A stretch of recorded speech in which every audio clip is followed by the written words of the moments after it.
ఒక్కసారి ఆలోచించండి. కోటి పుణ్యాలు చేయాలి అంటే ఎన్ని జన్మలు పడుతుంది? కానీ ఆ కోటి పుణ్యాలను ఒక్క రోజులో సంపాదించే మార్గం ఉంది అంటే నమ్ముతారా? అవును, ఆ మహిమాన్వితమైనటువంటి రోజే ముక్కోటి ఏకాదశి. ప్రతి సంవత్సరం పుష్యమాసంలో వచ్చే శుక్లపక్ష ఏకాదశిని వైకుంఠ ఏకాదశి అని, ముక్కోటి ఏకాదశి అని, స్వర్గద్వార ఏకాదశి అని పిలుస్తారు. కానీ ఈరోజు ఉత్తర ద్వారం గుండా మాత్రమే స్వామిని ఎందుకు దర్శించుకోవాలి? ఈ పేర్లు ఎందుకు వచ్చాయి? ఈ పుణ్యదినం వెనుక దాగున్నటువంటి ఆ రహస్యాలు ఏంటి? అసలు కథ ఏంటి? రండి, ఈ అద్భుత ఆధ్యాత్మిక ప్రయాణంలో అందరం కలిసి నడుద్దాం. ముక్కోటి ఏకాదశి అనే పేరు వెనుక దాగి ఉన్న మహిమ. ఏడాదికి 24 ఏకాదశులు వస్తాయి. కానీ వాటిలో ఈ ఒక్కదానికే ఇంత ప్రాముఖ్యత ఎందుకు? సూర్యుడు ఉత్తరాయణానికి మారే ముందు ధనుర్మాసంలో మకర సంక్రాంతికి ముందు వచ్చే ఈ ఏకాదశి రోజున ఆశ్చర్యకరమైనటువంటి విషయం ఏంటంటే, ఈరోజు సాక్షాత్తు శ్రీ మహావిష్ణువు గరుడ వాహనదారుడై 33 కోట్ల దేవతలతో కలిసి భూలోకానికి దిగివచ్చి ఆయన భక్తులకు దర్శనమిస్తారు. అందుకే ముక్కోటి 3 కోట్ల ఏకాదశి అనే పేరు వచ్చింది. ఇక మరో అర్థం కూడా ఉంది. ఈ ఒక్క ఏకాదశి వ్రతం 3 కోట్ల ఏకాదశుల పుణ్యఫలాన్ని ప్రసాదిస్తుంది. ఇంకా ఈ రోజునే వైకుంఠ వాకిళ్ళు తెరుచుకుంటాయి. అందుకే దీనిని వైకుంఠ ఏకాదశి అని పిలుస్తారు. దక్షిణాయనంలో మరణించిన పుణ్యాత్ములకు స్వర్గ ప్రవేశం కల్పించే రోజు కాబట్టి స్వర్గద్వార ఏకాదశి అని కూడా పిలుస్తారు. ఇప్పుడు వైకుంఠ ఏకాదశి వెనుక ఉన్నటువంటి ఒక అద్భుతమైనటువంటి కథను తెలుసుకుందాం. కృతయుగంలో చంద్రావతి నగరం రాజధానిగా చేసుకుని ముర అనే భయంకరమైన రాక్షసుడు రాజ్యమేలుతూ ఉండేవాడు. వాడు చాలా క్రూరత్వం కలిగినవాడు. ప్రజలు హింసించేవాడు. దేవతల్ని ఓడించాడు. త్రిమూర్తులపైనే కాలు దువ్వటం మొదలుపెట్టాడు. ఇక భయంతో వణుకుతున్న దేవతలు వైకుంఠానికి చేరుకున్నారు. శ్రీ మహావిష్ణువు యొక్క పాదాల ముందు మోకరిల్లి ప్రార్థించారు. స్వామి, ఈ రాక్షసుల బారి నుంచి మమ్మల్ని కాపాడండి. శ్రీహరి యుద్ధానికి సిద్ధమయ్యారు. భీకరమైన సంగ్రామం మొదలైంది. 100 సంవత్సరాల యుద్ధం జరిగింది. కానీ ఎవరికీ స్పష్టమైన గెలుపు రాలేదు. అప్పుడు మురాసురుడు తెలివిగా సాగర గర్భంలో దాక్కున్నాడు. ఇక అప్పుడే శ్రీహరి ఒక ఉపాయాన్ని పన్నారు. హైమవతి అనే గుహలో నిద్రిస్తున్నట్టుగా నటించారు. ఈ వార్త ఆ మురాసురునికి చేరింది. ఇదే ఆదరం అని అనుకుంటూ ఆ రాక్షసుడు స్వామిని సంహరించాలి అని దుర్బుద్ధితో గుహలోకి ప్రవేశించాడు. కానీ అక్కడే ఒక అద్భుతం జరిగింది. విష్ణుమూర్తి యోగ నిద్రలో ఉన్నారు కదా. దుష్ట తలంపుతో వచ్చిన మురాసురుడు వాడు దగ్గరకు రాగానే స్వామి శరీరం నుండి దివ్యమైన శక్తి ప్రవహించింది. ఆ శక్తి అందమైన కన్యగా ఆవిర్భవించింది. ఆమె కేవలం తన కంటి చూపుతోనే మురాసురుని భస్మం చేసేసింది. ప్రసన్నుడైనటువంటి శ్రీహరి అడిగారు, దేవి, నీకు ఏకాదశి అని పేరు పెడుతున్నారు. ఏం వరం కావాలో కోరుకో అని. ఆ దేవి 2 చేతులు జోడించి అంతే, స్వామి, నేను జన్మించిన ఈరోజు నా పేరుతోనే పిలువబడాలి. ఈ రోజును వ్రతం చేసి ఉపవాసం ఉండి జాగరణ చేసిన వారికి సకల పాపాలు తొలగి వైకుంఠ ప్రాప్తి కలగాలి. శ్రీహరి ఆ వరాన్ని ప్రసాదించారు. అందుకే ఆ ఏకాదశికి ఇంత విశిష్టత ఏర్పడింది. ఇప్పుడు ఇంకో విషయాన్ని మనం తెలుసుకుందాం. బియ్యం తినకూడదు అని ఎందుకు అంటారు అంటే, ఏకాదశి రోజు ఎందుకు బియ్యం తినకూడదు అని ఆశ్చర్యకరమైనటువంటి రహస్యం ఇది. ఏకాదశి రోజున మురాసురుడు బియ్యంలో దాక్కుంటాడు అని విష్ణు పురాణం చెప్తుంది. అందుకే ఈరోజు బియ్యంతో చేసిన ఏ పదార్థాన్ని తినకూడదు. అయితే దీనిలో ఒక ఆధ్యాత్మిక అర్థం కూడా దాగి ఉంది. అదేంటి అంటే, ముర అంటే తామసిక రాజసిక గుణాలకు ప్రతీక.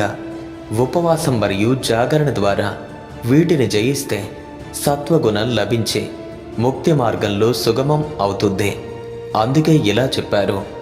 ఉత్తర ద్వారం మధుకైటబుల అద్భుత కథ. ఇప్పుడు ఆ కథను తెలుసుకుందాం. ఉత్తర ద్వారం గుండా దర్శనం ఎందుకు చేసుకోవాలో చెప్పే మహాద్భుతమైనటువంటి ఈ పురాణ కథను శ్రద్ధగా వినండి. ఒకానొకప్పుడు శ్రీ మహావిష్ణువు పాల సముద్రంలో శేషతల్పంపై యోగ నిద్రలో ఉన్నారు. ఆయన చెవిలోని మలినాల నుంచి 2 భారీ రాక్షసులు ఆవిర్భవించారు. వారు మధుడు, కైటబుడు, 2 సోదరులు. సముద్రమంతా కలిగి తిరిగేవారు. మనం ఎలా పుట్టాం, మనకు మూలం ఏది, ఇలాంటి ప్రశ్నలతో ఎప్పుడూ సతమతమయ్యేవారు. శ్రీ మహావిష్ణువు నుంచి జన్మించడం వల్ల వారికి కొన్ని అద్భుతమైనటువంటి విశేష శక్తులు లభించాయి. ఒకరోజు అనంత జలరాశిలో సంచరిస్తుండగా పద్మాసనంపై కూర్చున్నటువంటి బ్రహ్మదేవుడు వారికి కనిపించాడు. వారి మనసులో ఓ దుష్ట ఆలోచన మెదలిందే. ఓ బ్రహ్మ, మాతో యుద్ధానికి రా, లేకపోతే ఈ పద్మాసనాన్ని విడిచి పారిపో. బలహీనులకు ఈ ఆసనం తగదు. బ్రహ్మదేవుడు భయంతో వణికిపోయాడు. వెంటనే శ్రీ మహావిష్ణువును ప్రార్థించారు. శ్రీహరి ప్రత్యక్షమయ్యారు. మధు, కైటబ, మీరు నా నుంచే ఆవిర్భవించారు. ఈ రాక్షసత్వాన్ని వదిలేయండి. ఏం వరం కావాలో కోరుకోండి. వెంటనే ఆ రాక్షసులు పకపకా నవ్వారు. ఏంటి, నువ్వు మాకు వరం ఇస్తావా? అది మాకు చాలా అవమానం. మేమే నీకు వరం ఇస్తాం. ఏం కావాలో కోరుకో అని అహంకారంతో పలికారు. ఇక వెంటనే శ్రీహరి చిరునవ్వుతో అన్నాడు, సరే అయితే నేను కోరుకుంటున్నాను, మీరు నా చేతిలో మరణించాలి. గర్వభంగమైనటువంటి రాక్షసులు యుద్ధానికి సవాలు విసిరారు. అస్త్రాలు లేకుండా కేవలం చేతులతోనూ పిడిగుద్దులతోనూ ఎన్నో సంవత్సరాలు ఘోరమైన యుద్ధం జరిగింది. అప్పుడే అద్భుతం జరిగింది. యుద్ధంలో ఆ రాక్షసులు విష్ణుమూర్తి యొక్క శరీరాన్ని స్పర్శించారు. ఆలోచించండి, విష్ణుమూర్తి యొక్క పాద పద్మాలను దర్శిస్తేనే యక్షులు, దేవతలు, మహాత్ములు తరిస్తారు. మరి అలాంటిది అతని శరీరాన్ని స్పర్శిస్తే ఎంత అనుభూతి కలుగుతుంది? ఒక్కసారిగా మధుకైటబులకు వారి మనసు మారిపోయింది. శరీరాన్ని తాకితేనే ఇంత ఆనందం. వైకుంఠంలో ఎల్లవేళలా ఉంటే వెంటనే వారిద్దరూ శ్రీహరి ముందు మోకరిల్లారు. స్వామి, మాకు అర్థమైందే. మా తప్పును మేము తెలుసుకున్నాం. మిమ్మల్ని శరణాగతి చేస్తున్నాం. మాకు ఒకే ఒక్క వరం కావాలి. మమ్మల్ని ఎప్పటికీ వైకుంఠంలోనే, ఎప్పటికీ మీతోనే ఉండేలా అనుగ్రహించండి. శ్రీహరి ఆలోచించారు. వారిని ప్రధాన ద్వారం నుంచి కాకుండా ప్రత్యేక ద్వారం ద్వారా తీసుకువెళ్ళాలి అనుకున్నారు. వైకుంఠంలో ఉన్నటువంటి ఉత్తర ద్వారాలు తెరిపించారు. ద్వారపాలకులారా, ఈ ద్వారం గుండా వచ్చే వారిని లోనికి అనుమతించండి. ఆనాడు పవిత్రమైన ఏకాదశి పర్వదినం ఉత్తర ద్వారం తెరవగానే మధుకైటబులు శ్రీ మహావిష్ణువులో ఐక్యమయ్యారు. ఈ వార్త విని 3,000,000 దేవతలు కూడా ఉత్తర ద్వారం గుండానే స్వామిని దర్శించి ఆయన కరుణా కటాక్షాలు పొందారు. విలీనమవుతూ మధుకైటబులు కోరారు, స్వామి, ఏ భక్తులైతే ఏకాదశి రోజున ఉత్తర ద్వారం గుండా మిమ్మల్ని దర్శిస్తారో వారికి వైకుంఠ ప్రాప్తిని కలిగేలా అనుగ్రహించండి. శ్రీహరి ఆ వరాన్ని ప్రసాదించారు. అందుకే ఈరోజు ఉత్తర ద్వార దర్శనం చేసుకుంటే వైకుంఠ ప్రాప్తి లభిస్తుందని భక్తుల ప్రగాఢ విశ్వాసం. అయితే ఇప్పుడు ఇంకో కథను తెలుసుకుందాం. విభీషణుడి హృదయాన్ని కదిలించిన కథ. ఇది అద్భుతమైన కథ. ఒకసారి మహాప్రళయం జరిగింది. శ్రీ మహావిష్ణువు మళ్ళీ సృష్టి గురించి ఆలోచిస్తుండగా ఆయన నాభి నుంచి ఓ తామర పువ్వు ఉద్భవించింది. అందులో నుంచి బ్రహ్మదేవుడు జన్మించాడు. విష్ణు భగవానుడు బ్రహ్మకు అన్ని శాస్త్రాలు బోధించారు. కానీ బ్రహ్మదేవునికి జ్యోతిష్య శాస్త్రం అర్థం కాలేదు.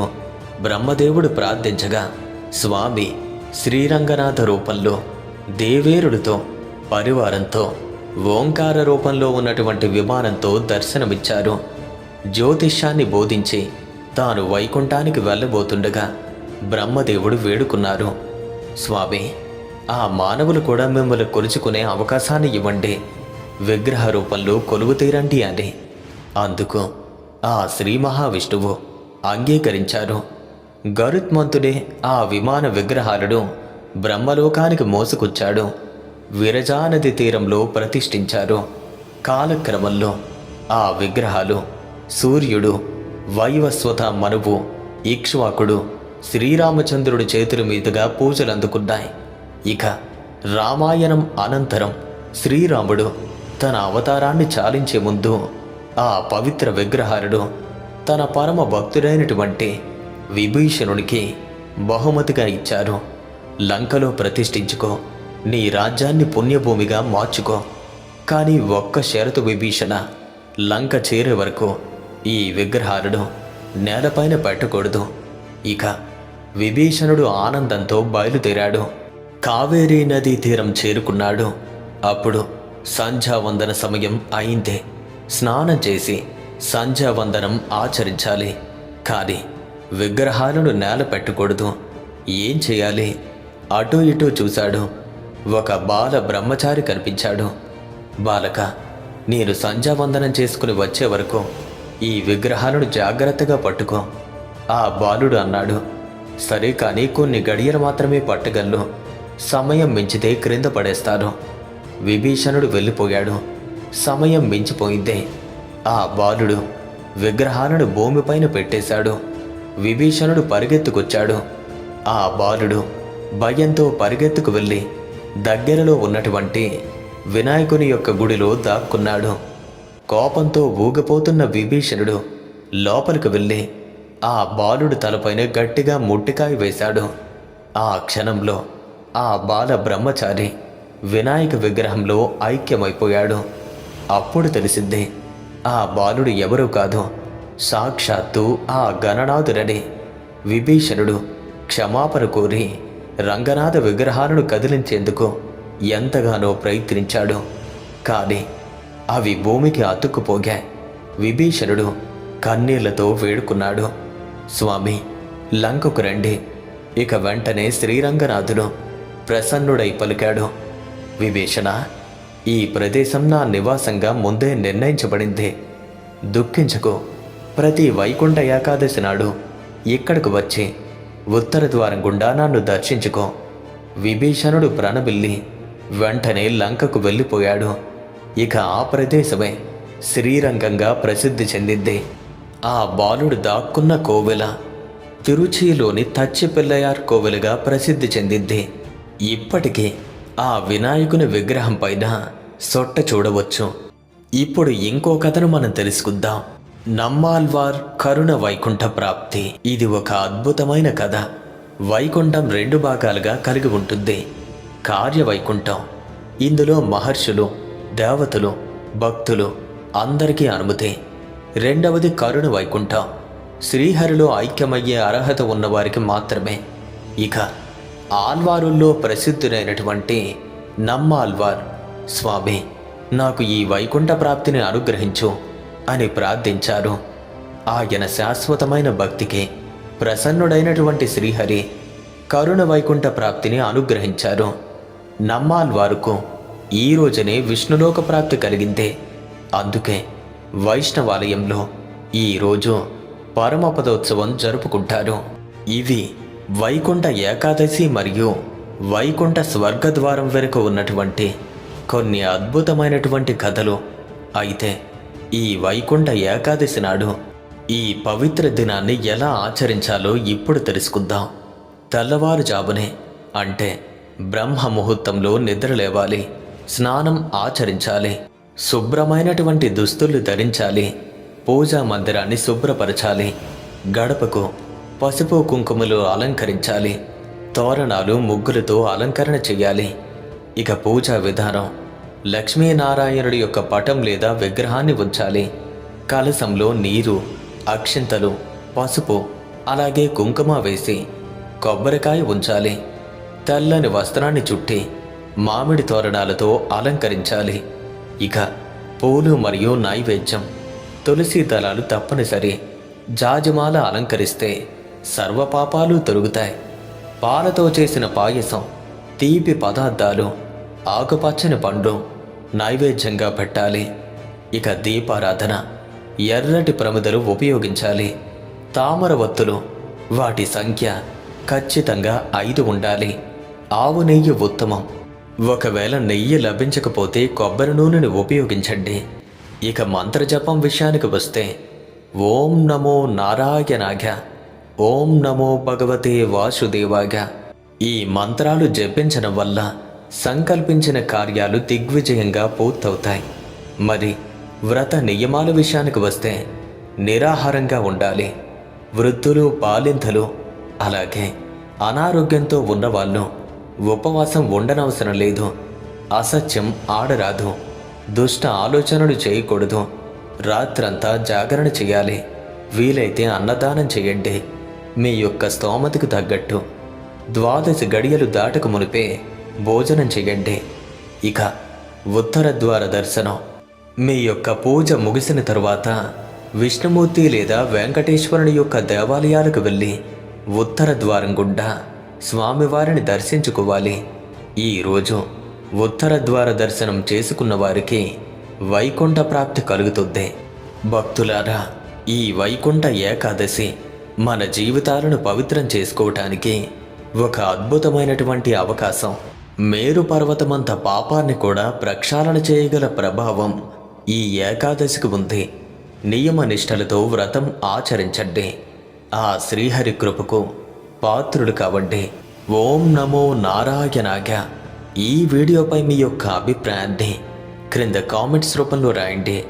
అలాగే ఈ వీడియో కనుక మీకు నచ్చినట్టయితే లైక్ చేయండి, షేర్ చేయండి. ఇలాంటి మరిన్ని ఆధ్యాత్మికపరమైన వీడియోల కోసం ఇప్పుడే మన ఛానల్ను సబ్స్క్రైబ్ చేసుకోండి. ఆ శ్రీ మహావిష్ణువు యొక్క అనుగ్రహం మీ అందరిపైన ఉండాలని మనస్ఫూర్తిగా కోరుకుంటూ సర్వే జనా సుఖినో భవంతు. ఆఖరిగా ఒక్క మాట, దేవాలయాలకు వెళ్ళేటప్పుడు జాగ్రత్త వహించండి. గుంపులుగా వెళ్ళటం చాలా ప్రమాదకరం. వీలైతే మీ ఇంటిలోనే పూజ చేసుకోండి. అవకాశం ఉంటే ఆలయానికి వెళ్ళండి. ఆ శ్రీ మహావిష్ణువుని స్మరించే ప్రతి ఇల్లు కూడా వైకుంఠ స్వర్గధామమే.